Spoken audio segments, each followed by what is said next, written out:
name's Gavin. I'd like to welcome you to the series of author interviews we are doing for this year's South Gippsland Cold Creek Literary Festival. Being that we can't actually hold one in a room this year, I'd like to introduce Mr. Matt Dunn, the author of the rural football thriller Red Time. Thanks, Gavin.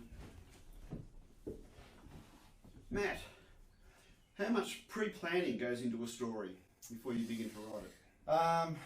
Well, I'll tell you, mate, I've changed the way I do things, and I don't think that I would have actually written Red Time if not for the fact that I had changed the way I did things. Did you have time to do it? Well, I'll tell you, I used to write a lot of stories, and I'd get to the middle and think, where the hell am I? Where do I go? Where do I go? It's you sort of. I've always been great at starting stories. I've always been full of inspiration. Fantastic characters, blah blah blah. But just reached a certain point where I've wondered what the hell I'm doing. But now I actually picked up a book a while ago and got sort of got some pointers on the way you should construct a story. And now I'm very careful, and it's totally against my character, but I'm totally devoted to this method where I plot out the whole thing. And it kind of will take turns, as you're writing it, but it's pretty much every chapter is pre-planned. So the first draft is basically the skeleton of the book, and the next draft you kind of flesh it out. So do you have a beginning, a middle, and an end? Yeah. As a skeleton to start with. Do you do a background on characters, so that you Yeah, know where that so character is coming from? Do sketches Yeah. on characters, have that backstory, and the funny thing is that even though you do plan, something different will emerge. So you've got to be free to yeah, go with the flow of the time. You've got to be free to go with it. Yeah. But at the same time, if I didn't sort of have a fairly strong idea of where each chapter was going to go, I'd be sure to get lost. Yeah. I admire those people who say, "Oh, I just sat down and it just flowed out of me," and I'm kind of skeptical though at the same time, because I just don't know how you could construct a really complex plot just by sitting down and writing. And away it goes. Yeah. I'm totally jealous. Yeah. But at the same time, I think, yeah, really. You didn't write yourself into a corner and go, I can't go anywhere from here. Yeah. But planning is definitely key. Planning is key to what you're doing now. Yeah. Did you always want to be a writer? I think it was, I reckon I was probably sort of 15, 16. And I reckon I read Jaws, which is not, probably... It's a great book. No, it's probably not great literature, I mean, I know I should be saying something entirely different. And War then... and Peace. Yeah. Dickens. That's right. But then I got into Stephen King. Yeah. Which a lot of people would probably say, it's a bit lowbrow, but But it's still a story. It shows you where you want to go. But gee, you can criticise Stephen King all you like, but as a engaging writer, Yeah. I don't think there'd be too many better. So, I just got transfixed by the stories, the horror, supernatural elements. Yeah. look, I could kind of take or leave really, but it was just the way he constructed stories, I guess, that got me in. Stories, characters. Yeah, and then you start to think, gee, could I do something like that? And all my early stuff was really kind of fantastical. Oh yeah. You know, and you know, Red Time isn't. It's basically your sort of crime thriller set at a footy club. Yeah. But the thing that I'm writing now is sort of moving more towards your teen fantasy sort of stuff. Oh, okay, more supernatural. Yes. Yeah, it's sort of supernatural, kind of a teen fairy tale with a bit of I don't know what you'd say, environmental kind of consciousness woven into it. Yeah. There could be a massive wave headed our way. Yeah. So there you go. So you've done different styles of writing in your life. You've been a journalist, you've been a media publicity assistant. Yep. What do we enjoy the most? Don't particularly like doing media stuff. Yeah. Because it's a little bit shallow, I guess, and it's serving a purpose that you may not always believe in. Yeah.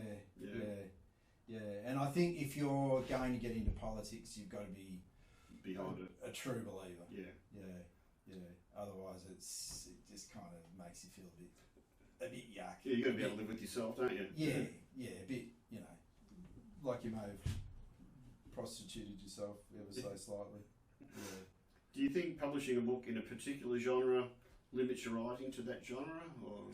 Do you know, I have kind of worried about that, because it'd be fantastic just to do whatever inspired, you know, at that particular time.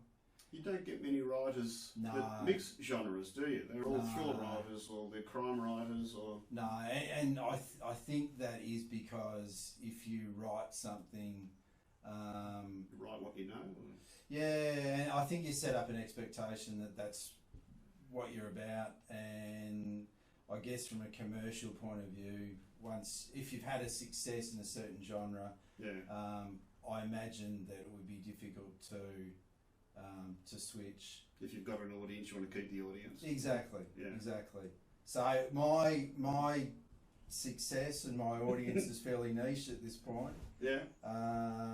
So I feel like I can do something different, and I'm not going to lose my legion of fans, and you know. Yeah. You think the Red Time fans can still get into a bit of supernatural? Well, I reckon their kids can. You can always hope. Yeah. Do you base your characters on people you know, on real people, or do you just go, that'd be an interesting kind of person to write about? Do you know, my own theory is that you are always writing about yourself to a certain degree, and I kind of think that, you know, I don't really believe in evil characters or, you know, entirely good characters. So even the worst characters that I've written, I sort of think, without fessing up to too much, I don't have a police record or anything like that. But I've got Regetta de Blanc. Oh, okay. I kind of think you are sort of exploring the possibilities of your own character. You know, how far you would go in a certain situation, and maybe it's not reality, but you kind of you push it to the nth degree. Yeah. You push your imagination on what you believe you could do. Exactly. So look, I don't think I could. I wouldn't be a murderer in your average situation, but perhaps, you know, if I was brought up in the worst kind of circumstances and and you know, my life is entirely different. I mean, perhaps, but I reckon everybody's in that sort of situation, really. I don't know what you might be forced into doing. Well, that's right. That's right. Yeah, but I've been raised a good middle class boy, and I haven't had to sort of put myself in those sort of dark situations. No. Yeah. And you're working on a supernatural book at the present. Yes. Does it have a title yet? You don't want to divulge that sort of thing? I don't think it really matters. It's going to be called Oliver Dresden and the Underground Witch. So there's very definite supernatural elements to it. It's basically,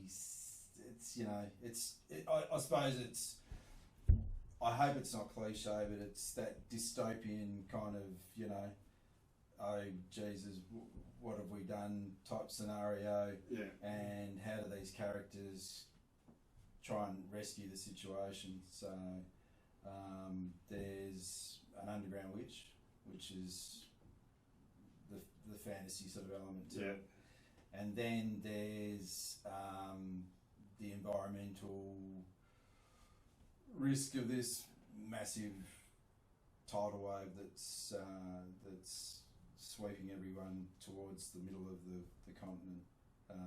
So there's a tsunami. I mean, both scenarios you'd probably say are pretty fantastical, but I think. No, all they've happened. Well, not the underground witch, but the tsunamis have. Well, how do you know the underground witch hasn't happened? This is possible. Yeah. They keep drilling, they may find something. That's right. Yeah. So Oliver is like a mid-teen. He's 13 years his old. world is going to evolve. Yeah. He's sort of on the cusp of everything, but the world around him is collapsing, and he is sort of forced into a situation where he, needs to be a hero, even though perhaps doesn't. Somebody has to stand up. That's right. Looks like it has to be him. This is his moment. Yeah. Oh, sounds very intriguing. I look forward to reading it when you've got it done. Thanks, mate. Thank you, Matt. Thank you for sharing your thoughts on your writing, your books you're doing, and good on you. Thanks, Gav. attitudes towards it. Thank you very much. Cheers, Thank mate. you for watching. Good on you.